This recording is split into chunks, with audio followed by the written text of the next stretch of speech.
Coming up, the annual NATO summit is officially underway, with the alliance looking to add countries, including when Ukraine could potentially join. And could ChatGPT be in legal trouble over information it scrapes online? Comedian Sarah Silverman is suing OpenAI, calling out the technology for copyright infringement. The rundown starts now.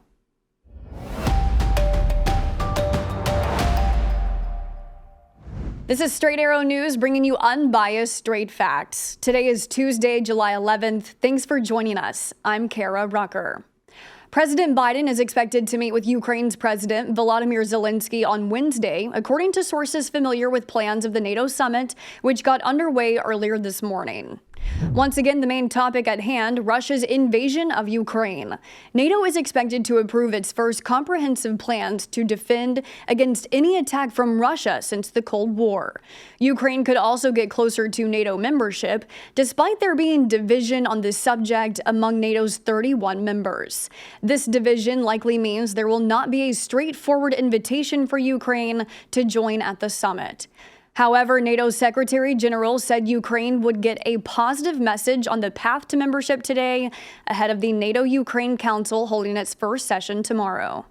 I think also it is important to communicate that all allies agree that Ukraine will become a member of the alliance, but we also agree that NATO's door remains open, and we have demonstrated that by inviting Finland and Sweden to become members, and and Finland is already a full member.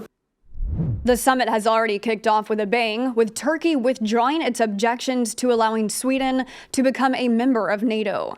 Turkish President Recep Tayyip Erdogan said he would also ask Turkey's parliament to approve Swedish membership. Hungarian Prime Minister Viktor Orban, another holdout, is expected to take a similar step.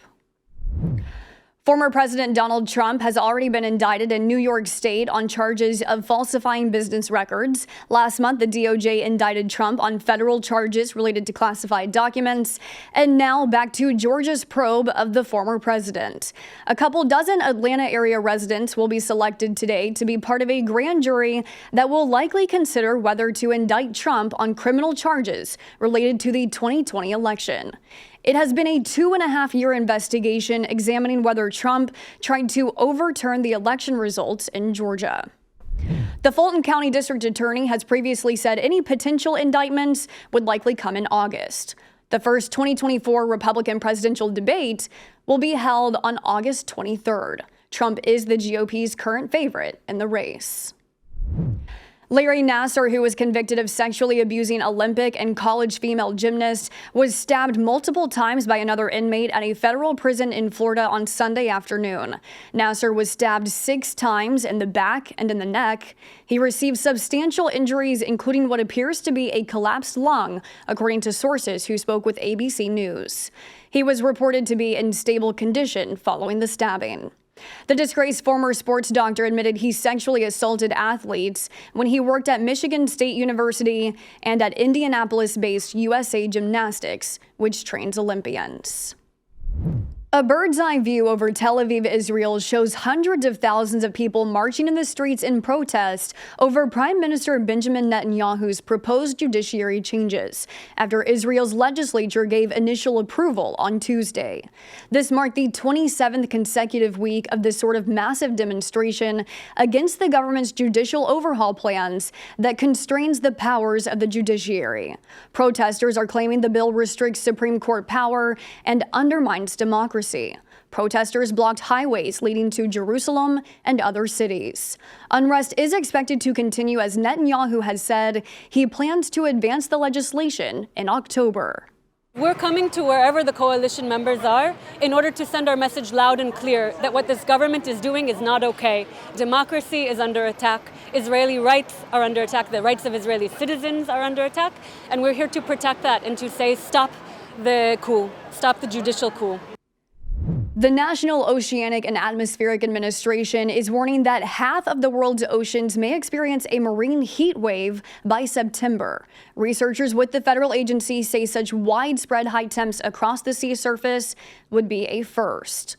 Typically, the agency says a marine heat wave means about 10% of the world's oceans are warmer than usual. But to reach 40 to 50% of the ocean recording high temps would be unprecedented. Global sea temperatures in May and June were at record highs for the time of year, which came before El Nino, which is associated with high ocean temperatures and has now begun to return. Sea ice levels, fisheries, and coral are three top areas of concern that could be negatively impacted by the upcoming marine heat wave. We've always known that climate change and ocean warming is a real stressor to our marine life, but I sort of thought it would be coming in sort of decades to come rather than now. And if temperatures continue to rise and they exceed sort of 20, 22 degrees, then that can be really harmful and detrimental for some of our species. Nobody is above the law, and apparently same goes for ChatGPT. The artificial intelligence is in trouble after allegedly scraping illegal online shadow libraries that contain text of thousands of books. Author and comedian Sarah Silverman says OpenAI copied and ingested her book The Bedwetter in a case of copyright infringement, and she is now suing OpenAI, the parent company of ChatGPT, and Meta. Silverman alleges the technology companies developed artificial intelligence tools that freely copied her memoir without permission. Silverman and other authors part of the suit could seek out changes to ChatGPT programming to better respect intellectual property. These are your top stories. Thanks for joining us on The Rundown. Some exciting news to end the show on today. At the beginning of every rundown, we tell you Straight Arrow News is about unbiased, fact-based reporting. And we're succeeding. Two separate industry watchdogs confirm we are doing what we set out to do, reporting the news with no political lean. A survey of experts and users say Straight Arrow News delivers right down the middle. Thank you for choosing us as your trusted source. Be sure to check out more of our work at straightarrownews.com, and you can also find the latest Rundown episodes available as a podcast on all major podcast platforms. We'll see you back here tomorrow. Until then, I'm Kara Rucker. Have a great day.